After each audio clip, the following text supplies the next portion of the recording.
आप सभी श्रोताओं का, भक्तों का और सब्सक्राइबर बंधुओं का इस चैनल पर हार्दिक स्वागत और अभिनंदन है। श्रोताओं, आज की कहानी ज्ञान से परिपूर्ण है। बहुत ही ज्ञानवर्धक और बहुत ही शानदार कथा मैं आपके सामने लेकर के उपस्थित हूँ। एक समय की बात है कि चारों युग ये चार भाई थे। चारों एक साथ बैठे हुए थे। अब चारों में आपस में वाद विवाद होने लग जाता है। सतयुग, त्रेता, द्वापर, कलयुग चारों एक साथ बैठे हुए थे और वाद विवाद में उलझने लगे। सबसे पहले सतयुग कहने लगा, अरे मूर्खो, तुम सब हमसे छोटे हो और मेरी बराबरी कैसे कर सकते हो। देखिए श्रोताओं, जब त्रेता ने ये बात सुनी तो त्रेता युग कहने लगा कि तुम सबसे बड़े कैसे हो सकते हो। तुम सब में तो सबसे बड़ा मैं हूँ। मैं ही सर्वश्रेष्ठ हूँ तुम सब में। तुम मुझसे सर्वश्रेष्ठ नहीं हो सकते हो। श्रोताओं, तब तक द्वापर युग बोल पड़ा कि आप सर्वश्रेष्ठ कैसे हो सकते हो। तुम सब में सर्वश्रेष्ठ तो मैं हूँ। मुझसे सर्वश्रेष्ठ होने का तुम्हारा कोई प्रश्न ही नहीं उठता। तब तक कलयुग कहने लगा कि तुम तीनों सर्वश्रेष्ठ बन रहे हो, परंतु हकीकत तो जानते ही नहीं हो। वास्तविकता में श्रेष्ठ तो मैं हूँ।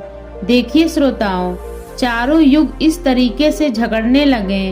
अब चारों युगों ने विचार किया कि हम ऐसे आपस में फैसला नहीं कर सकते। हम में से कौन बड़ा है, कौन सर्वश्रेष्ठ है, इसका फैसला तो भगवान भोलेनाथ करेंगे। वही आदि, वही अनंत हैं। उन्हीं के पास कैलाश पर्वत पर चलते हैं और वे बताएंगे कि कौन हमें से बड़ा है और कौन हमें से छोटा। इसका निर्णय स्वयं भगवान भोलेनाथ करेंगे। हम चारों ये निर्णय नहीं कर सकते। देखिए श्रोताओं, चारों युगों ने मिल करके ये योजना बनाई कि चलिए कैलाश पर्वत पर प्रस्थान किया जाए। हे श्रोताओं, चारों युग कैलाश पर्वत की तरफ चल देते हैं। चारों युग कैलाश पर्वत पर आए तो वहां द्वारपालों ने रोक लिया। द्वारपाल कहने लगे कि तुम चारों युवक कौन हो और कहाँ जा रहे हो। तो चारों युग कहने लगे कि हे द्वारपालों, हम भगवान शिव से मिलना चाहते हैं और हम 4 युग हैं। उन्हें हमारे आने की सूचना दीजिए। देखिए श्रोताओं, स्वयं नंदेश्वर महाराज भगवान भोलेनाथ के पास आए और भगवान शिव से कहने लगे कि हे प्रभु, हे कैलाशपति, आपसे चारों युग मिलना चाहते हैं। भगवान शिव बोले कि जाओ, उन्हें सम्मान सहित मेरे दरबार में लेकर आओ। श्रोताओं, भगवान नंदेश्वर चारों युगों को लेकर के पहुंच जाते हैं भगवान शिव शंकर के पास, भगवान शिव के पास कैलाश पर्वत पर। भगवान शिव ने चारों को सम्मान सहित अपने दरबार में बैठाया। फिर चारों युगों ने भगवान शिव के चरणों को प्रणाम किया।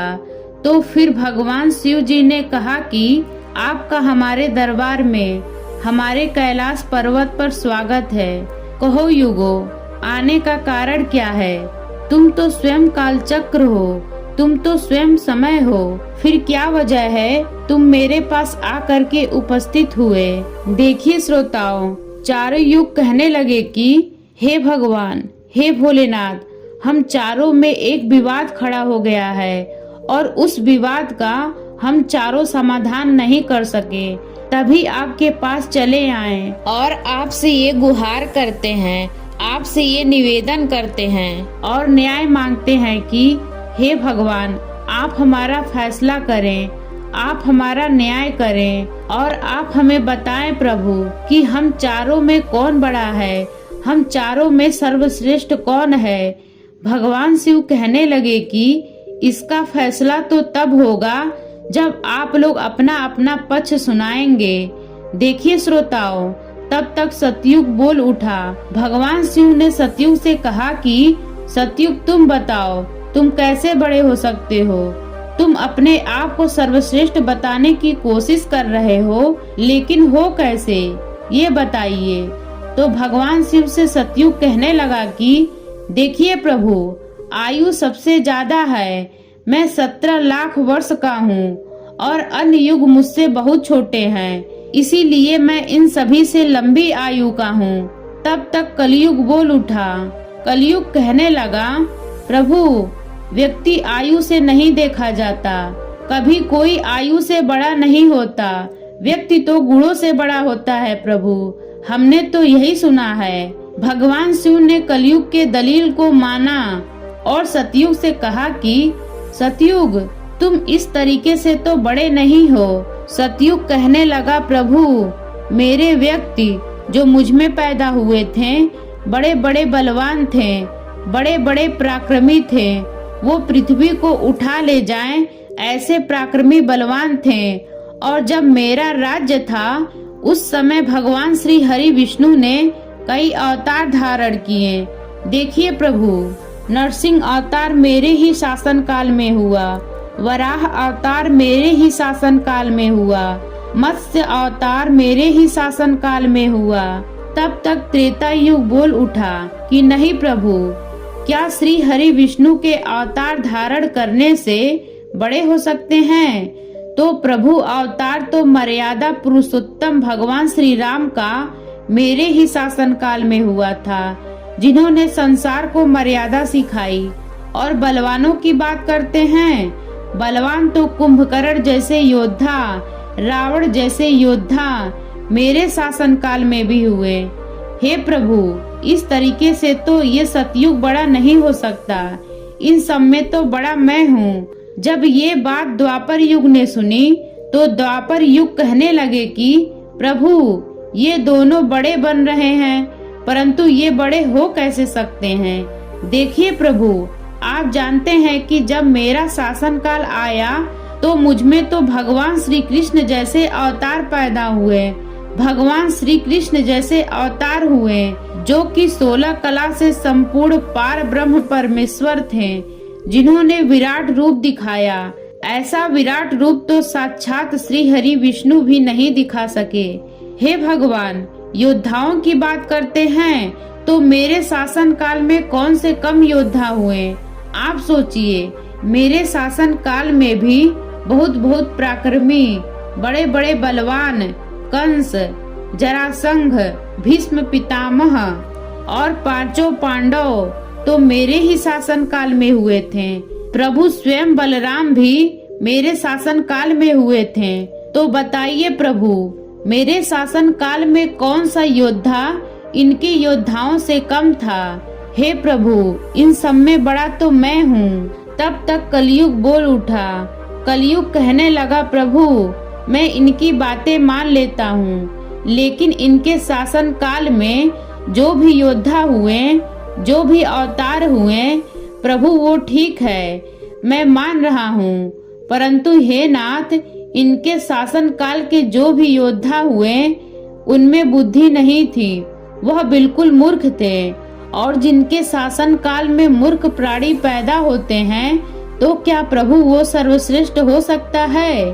कलयुग कहने लगा, नहीं भगवान, मेरा शासन काल सबसे अच्छा है। मेरे युग में प्रभु व्यक्ति दुखी नहीं पा सकता। अच्छे अच्छे और नए नए तकनीकों से परिपूर्ण मेरा युग, मेरा शासन काल सभी में सर्वश्रेष्ठ है। देखिए श्रोताओं, भगवान शिव ने जब उनकी बात सुनी तो धर्म संकट में फंस गए। जब भगवान शिव ने चारों युग, सतयुग, त्रेता, द्वापर और कलयुग, चारों की वाणी सुनी, चारों के उत्तर सुने, चारों की बहस सुनी, तो भगवान शिव मन में विचार करने लगे और सोचने लगे कि इनका फैसला कैसे किया जाए। पास में ही माता पार्वती बैठी हुई थी। माता पार्वती कहने लगी कि हे भोलेनाथ, जब आप ही इनका फैसला नहीं कर पाए प्रभु, तो हे भगवान, इनका फैसला कौन करेगा? ये चारों भाई लड़ लड़ करके मर जाएंगे। हे नाथ, इसीलिए आप इनका फैसला कीजिए। भगवान शिव से समस्त शिव के गढ़ कहने लगे कि हे भोलेनाथ, आप इनका फैसला करें। ये चारों युग अगर युद्ध करने लग गए तो हे नाथ, कुछ भी हो सकता है। सृष्टि का काल चक्र रुक जाएगा, समय का प्रवाह रुक जाएगा, फिर तो ये सृष्टि निश्चय ही प्रलय की तरफ अग्रसर हो जाएगी। भगवान शिव बोले कि ठीक है, मैं तुम समस्त गणों की बात मानता हूँ और चारों युगों का फैसला करूँगा। भगवान शिव ने चारों युगों से कहा कि ठीक है, मैं तुम चारों का परीक्षा लूंगा और जो परीक्षा में सफल हुआ वही सबसे बड़ा होगा। सतयुग बोल उठा कि भगवान, आप जो चाहें वो परीक्षा ले लीजिए, सब में बड़ा तो मैं ही रहूंगा। देखिए श्रोताओं, भगवान शिव से कलयुग कहने लगा, प्रभु मैं भी आपके लिए परीक्षा देने के लिए तैयार हूँ, आप परीक्षा लीजिए। चारों युग परीक्षा देने के लिए तैयार हो जाते हैं कि हे प्रभु, आप जैसे चाहें वैसे परीक्षा ले। भगवान शिव ने 100 टन वजन का एक परछा लिया, लोहे का परछा, और उसे कैलाश पर्वत के ठीक नीचे एक तलहटी में रख दिया और उस परछा के पास में ही भगवान शिव ने एक चावलों का ढेर लगा दिया और भगवान शिव ने चारों युगों को बुलाया और चारों युगों से कहा कि तुम चारों देख रहे हो, तुम्हारी परीक्षा अभी हो जाती है। सतयुग से कहने लगे, सतयुग देखिए, मेरे 500 गढ़ यहाँ बैठे हुए हैं और इस परछा में रखे हुए चावल बनाने हैं। इस चावलों को तुम्हारे युग का व्यक्ति ही बनाएगा और मेरे यहाँ के जितने भी गढ़ हैं सब भोजन करेंगे। भगवान शिव कहते हैं कि हे सतयुग, तुम तुम्हारे युग का व्यक्ति बनाओ और उसे भोजन बनाने के लिए भेज दो।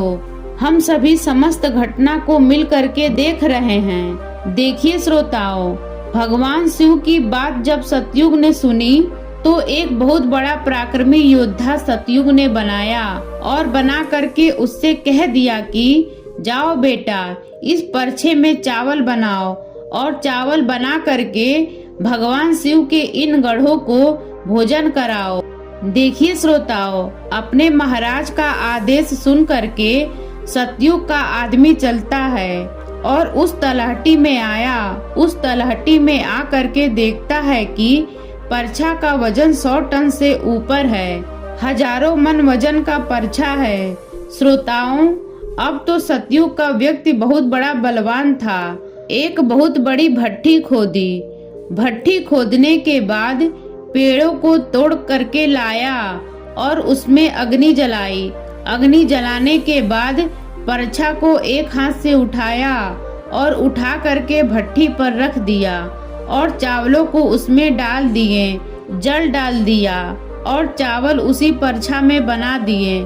श्रोताओं, जब बहुत विशाल परछा में चावल बन गई तो उस व्यक्ति ने, जो सतयुग का था, उसने समस्त गढ़ों को बैठा करके उन्हें पत्तल डाली और उन सबको चावलों से भोजन करा दिया।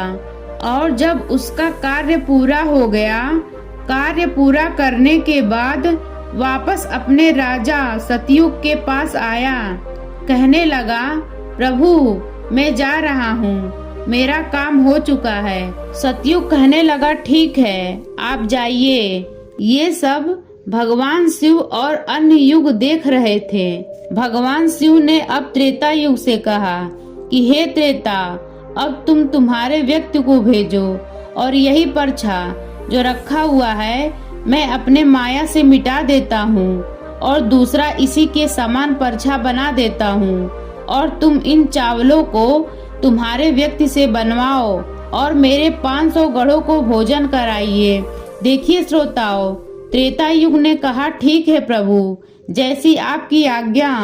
त्रेता युग ने भी महाबलवान कुंभकर्ण जैसा योद्धा विशाल शरीर वाला प्रकट किया और उसको आदेश दिया कि तलहटी में नीचे हजारों टन वजन का परछा रखा हुआ है और परछे के पास में ही चावलों का ढेर है।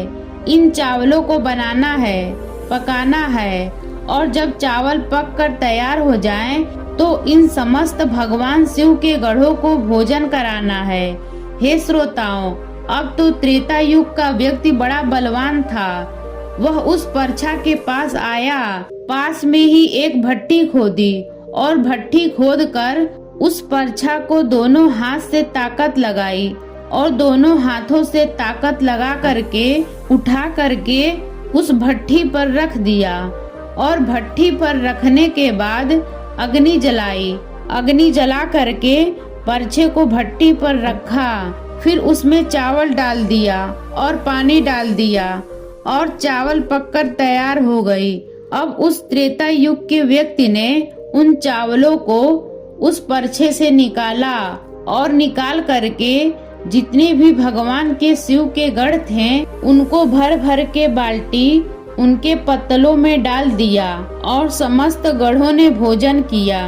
और भोजन करने के बाद गढ़ प्रसन्नता पूर्वक कैलाश पर्वत पर आ गए।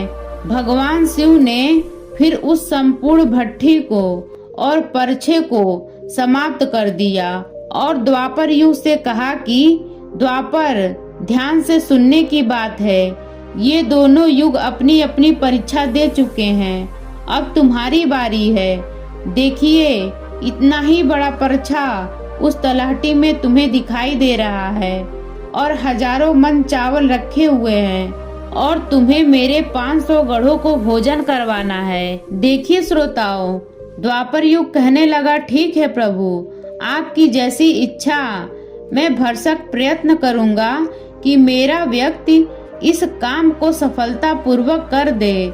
श्रोताओं, द्वापर युग ने भी एक भीम जैसे आकार वाला बड़ा ताकतवर बलवान बना करके खड़ा कर दिया और उससे कहा कि जाइए, देखिए उस तलहटी में परछा रखा हुआ है, उस परछे के पास में ही चावल का ढेर लगा हुआ है, उसमें से चावल बनाओ। चावल बनाने के बाद जब चावल पक जाएं, तो इन 500 गढ़ों को तुम्हें भोजन कराना है। श्रोताओं, तो द्वापर युग कहने लगा अपने राजा से, जैसी आपकी आज्ञा। श्रोताओं, द्वापर युग का व्यक्ति चलता है। उसने देखा परछा बहुत भारी है, बहुत बड़ा है, उठाने में ताकत लगानी पड़ेगी, परंतु उसने भट्ठी खोदी। भट्ठी खोदने के बाद लकड़ियों की व्यवस्था की और उस परछे को दोनों हाथ से उठाया, लेकिन परछा बहुत वजनदार था, क्योंकि उसे सतयुग का व्यक्ति या त्रेता युग का व्यक्ति ही उठा सकता था, तो उसे बहुत ताकत लगानी पड़ी। पूरी ताकत लगा करके उसने उस परछे को उठाया और उठा करके उसको जैसे तैसे खींच खांच करके भट्ठी पर रख दिया। परछा को जब भट्ठी पर रख दिया, फिर उसके नीचे अग्नि जलाई, फिर परछे में चावल डाल दिए और पानी डाल दिए। जब चावल पक कर तैयार हो गए, तो वही तरीका बाल्टी भर भर के भगवान शिव के गढ़ों को भोजन करा दिया। हे श्रोताओं, अपनी परीक्षा देने के बाद वो द्वापर युग का आदमी अपने राजा के पास आया और कहने लगा, हे प्रभु, मैंने आपका कार्य संपन्न कर दिया। द्वापर युग ने उसकी पीठ थपथपाई और कहा, बेटे शाबाश, आप जाइए। अब श्रोताओं, भगवान शिव कहने लगे कि हे कलयुग, अब तुम्हारी बारी है। परछा तुम देख रहे हो, इसका वजन कम नहीं होगा, उतना ही वजन रहेगा, हजारों टन। लेकिन अब तुम्हें परीक्षा देनी है। तुम मानने को तैयार नहीं थे कि तुम सबसे छोटे हो। तुम्हारी आदमी की आयु मात्र 100 वर्ष है, जबकि अन्य युगों की आयु सतयुग में 1,00,000 वर्ष की थी, त्रेता युग में 10,000 वर्ष की होती थी और द्वापर युग में 1,000 वर्ष की होती थी, और तुम्हारे शासन काल में तो 100 वर्ष की है और तुम्हारा आदमी भी छोटा है। भगवान शिव की बात जब कलयुग ने सुनी, तब कहने लगा, प्रभु ठीक है, मैं आपकी समस्त बात मान रहा हूँ, लेकिन आप पहले ही मुझे इस तरीके से हताश मत कीजिए। प्रभु, आप तो एक न्यायकर्ता हैं, आप तो एक जज हैं, सबको मौका दिया जाए परीक्षा में बैठने का। हे प्रभु, आप मुझे भी मौका दीजिए, मैं परीक्षा दे कर रहूंगा। यदि उत्तीर्ण हो गया तो प्रभु तब तो मानेंगे। भगवान शिव कहने लगे, ठीक है कलयुग, तुम्हारी जैसी इच्छा। यह हजारों टन वजन का परछा है और यहाँ इतने सारे चावल रखे हुए हैं। तुम्हारा व्यक्ति क्या करेगा? ठीक है प्रभु, आप हमारा तमाशा देखिए। तीनों युग हंसने लगे। भगवान शिव भी उसकी बात सुनकर अचंभित थे कि क्या कलयुग का व्यक्ति इतने वजन के परछे को उठा पाएगा। हे श्रोताओं, कलयुग ने एक बहुत ही बुद्धिमान व्यक्ति पैदा किया। बड़ा ही तीव्र व्यक्ति था, बड़ी ही तीव्र बुद्धि, बड़ी ही सोचने वाला, दूरदृष्टि, सभी गुणों से संपन्न व्यक्ति को कलयुग ने पैदा किया और पैदा करके उससे कहा कि बेटे, तुम्हें अपनी शक्ति दिखानी है, परीक्षा का समय है और इसमें यदि असफल हो गए तो मैं सबसे छोटा हो जाऊंगा।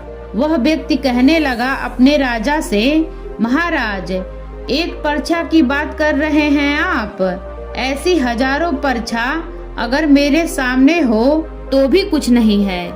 जब उस व्यक्ति की बात उन तीनों युगों ने सुनी तो तीनों युग हंसने लगे, कहने लगे, एक छोटा सा व्यक्ति मात्र 3.5 हाथ की लंबाई है, जबकि हमारे व्यक्तियों की लंबाई तो बहुत हुआ करती थी।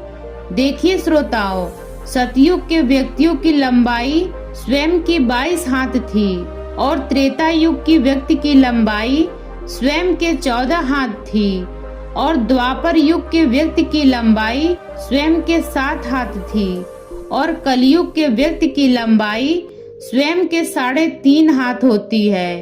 तो तीनों युग बहुत जोर से खिलखिलाने लगे। कलयुग कहने लगा, आप देखते रहें, मैंने मेरे व्यक्ति को भेज दिया है। कलयुग का आदेश पा करके वो कलयुग का प्राणी, तीव्र बुद्धि वाला व्यक्ति उस तलहटी में आया। तलहटी में आ करके उसने देखा परछा का वजन तो बहुत ज्यादा है, मैं उसे उठा नहीं पाऊंगा। उसने अपना दिमाग लगाया और उस परछा के नीचे भट्टी खोदना आरंभ कर दिया। परछा को हिलाया भी नहीं और उसके नीचे भट्टी खोद करके तैयार कर दी और लकड़ियों की व्यवस्था करने में उसे कोई समय लगा ही नहीं। लकड़ियां तो वहीं पड़ी हुई थी, उन्हीं लकड़ियों को उठा लिया, पेड़ों से भी नहीं तोड़ा और श्रोताओं, उस भट्टी में अग्नि जला दी। उन चावलों को उस परछे में डाल दिया, पानी डाल दिया और कुछ ही समय में चावल पक करके तैयार हो गए। देखिए श्रोताओं, कितना बुद्धिमान था, उसने कुछ भी नहीं किया। परछे के नीचे ही भट्टी खोद दी और उसमें आग जला दी, चावल को डाल दिया और पानी को डाल दिया और चावल पककर तैयार हो गया। हे श्रोताओं, ये समस्त युग और भगवान शंकर के गढ़ वहां से देख रहे थे। चावल पक गए तो भगवान शिव के गढ़ों को एक कतार में बैठा दिया और उनमें से 4 गढ़ों को कहा कि आप मेरी साथ दें, इन चावलों को आपस में परोस दीजिए। श्रोताओं, भगवान शिव के 4 विशाल शरीर वाले गढ़ चलते हैं। चावलों को बाल्टियों में भर भर के उन समस्त गढ़ों को परोस दिया और तब कलयुग कहने लगा, अब आप भोजन करें। श्रोताओं, भगवान शिव के गढ़ों ने प्रसन्नता पूर्वक भोजन किया। भोजन करने के बाद कलयुग के उस व्यक्ति ने उन शेष बचे हुए 4 गढ़ों को भी भोजन कराया और भोजन कराने के बाद उस परछे को साफ किया। साफ करने के बाद वही परछा रखा छोड़ दिया और उनका काम पूरा हो गया और अपने महाराज कलयुग के पास आया। कलयुग से कहने लगा, प्रभु, मैंने आपका काम कर दिया है। श्रोताओं, कलयुग ने अपने व्यक्ति की पीठ थपथपाई और पीठ थपथपा के कहने लगा, शाबाश, आपने मेरी परीक्षा पास की है।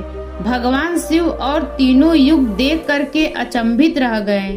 भगवान शिव से कलयुग कहने लगा, प्रभु, अब आप निर्णय कीजिए कि हम में से कौन बड़ा है। तो देखिए श्रोताओं, भगवान शिव मन में विचार करने लगे और सोच समझकर फैसला दिया कि तुम 4 युगों की परीक्षा मैंने देखी। जब सतयुग का व्यक्ति आया तो उसने पूरी ताकत लगाई। ताकत लगाने के बाद परछे को उठा करके रख दिया और स्वयं मेरे गढ़ों को चावल परोसी। जब त्रेता युग की बारी आई तब उसके व्यक्ति ने भी ऐसा ही किया। लोहे का परछा उठाया, उसको भट्ठी पर रखा, उसमें चावल डाले, फिर मेरे गढ़ों को स्वयं परोस करके भोजन कराया। और इसी तरीके से द्वापर युग के व्यक्ति ने किया। परंतु तुमने देखा नहीं कि मात्र 3.5 हाथ का व्यक्ति, जिसकी बुद्धि देखिए कितना विशाल परछा था, शायद वो हिला भी नहीं सकता था। उस परछे में चावल बनाए और मेरे इतने गढ़ थे कि यदि वह बाल्टियों से भोजन परोसता तो शायद वह परेशान हो जाता। लेकिन देखिए उसकी बुद्धि, उसने उसमें से 4 गढ़ अपनी सहायता के लिए बुलाए और चारों गढ़ों से चावल परोसवाई, और जबकि स्वयं बैठा रहा। ये तो बड़ा बुद्धिमान युग हुआ। भगवान शिव कहने लगे कि कलयुग बड़े बुद्धिमान व्यक्तियों का युग होगा। इसमें मशीनों का आविष्कार होगा, बड़े बड़े दिमागधारी होंगे। इसीलिए समस्त युगों से भगवान शिव कहने लगे कि तुम्हारे व्यक्ति और तुम जैसा शासन काल करते आए हो, अच्छा किया है। तुम सत्य, धर्म और निष्ठा पे रहे हो, वो ठीक है। लेकिन तुम्हारे युग के व्यक्तियों में बुद्धि का अभाव था। उन्होंने अपनी बुद्धि का उपयोग नहीं किया। नहीं तो कुंभकर्ण और रावण जैसे योद्धा, जिनके सामने स्वयं भगवान अवतार ले करके आए और वो ये नहीं जान सके कि ये भगवान है, सृष्टि के रचनाकार हैं, उनसे युद्ध किया और मारे गए। कलयुग के व्यक्तियों को देखो कितना बुद्धिमान है। और आगे आने वाले युगों में और आगे आने वाले समय में कलयुग के राज्य में ऐसे ही बुद्धिमान व्यक्ति देखने को मिलेंगे। तो देखिए श्रोताओं, भगवान शिव ने फैसला किया कि तुम चारों में कलयुग बड़ा होगा। कलयुग मशीनों का युग होगा, यानी मशीनों का समय होगा। इस समय में बड़े बड़े आविष्कार होंगे जो कि सतयुग, द्वापर और त्रेता युग में नहीं हो पाए। श्रोताओं, भगवान शिव की बात सुन करके चारों युग भगवान शिव का फैसला मान लेते हैं और चारों युग अपने अपने धामों को, अपने अपने शासनों को, अपने अपने राज्यों को लौट जाते हैं। तो देखिए श्रोताओं, इस तरीके से चारों युगों का भगवान शिव ने फैसला किया। दोस्तों, आशा करती हूँ कि ये कहानी आपको पसंद आई होगी। इसी तरह की कहानी देखने के लिए हमारे चैनल को सब्सक्राइब करिए, वीडियो को लाइक करिए, कमेंट करिए। कहानी सुनने के लिए आपका बहुत बहुत धन्यवाद।